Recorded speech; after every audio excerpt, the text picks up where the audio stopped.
Wala nang intro-intro mga Mars. Halika't samahan mo ako magluto ng peanut pasta. Low cost budget ba ang ano mo? O, ito na. Una, naglagay ako ng 4 na kutsara ng asukal. Tapos sinunod ko na syempre yung oyster sauce. Pinaka-favorite natin yan. Yan, pagkatapos nyan, sunod mo na rin yung peanut butter. Syempre, Pinoy. Yung paubos na butter, bigyan mo ng tubig. Tapos, ihalo mo na dyan. Yan, taktakin mo para maubos. Tapos buksan mo na yung bago mong peanut butter. Yung padala ng mag-anak mo sa abroad. Ayan, oh, ang sarap niyan.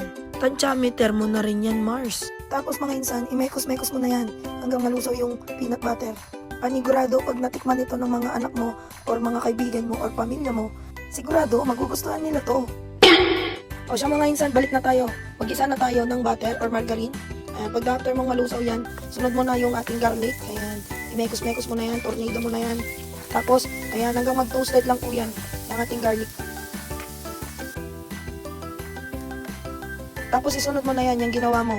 Tapos, Okay. Mekas na ninsan yan. Tornado! Woo! Tornado na ninsan yan. Okay. ito mong matornado yan. Mga insan, mga uncle, mga ante. Ayan, bigyan mo tubig. Tapos ilagay mo na yung pasta. Lutong tamad yan. Diyan mo na pakuluan hanggang maluto yan. Tapos takpan mo ng konti.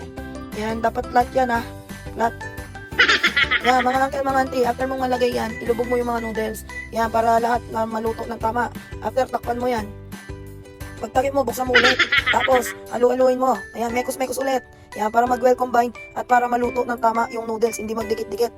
Yan, after nyan mga ante, takpan nyo ulit hanggang maluto. Tapos, pag ganito na, yan na, yummy! Nainsan, ano pa ang pwede nyo i-suggest para mapasarap pa ang pasta na ito? Comment mo na lang sa comment section. Follow mo na rin ako at i-share itong video na ito. Salamat! O, balik na tayo. Tingin mo nga okay na sa'yo yung pagka-sauce niya, ilagay mo na yung mga hotdog. Ayan, yung mga hotdog mo.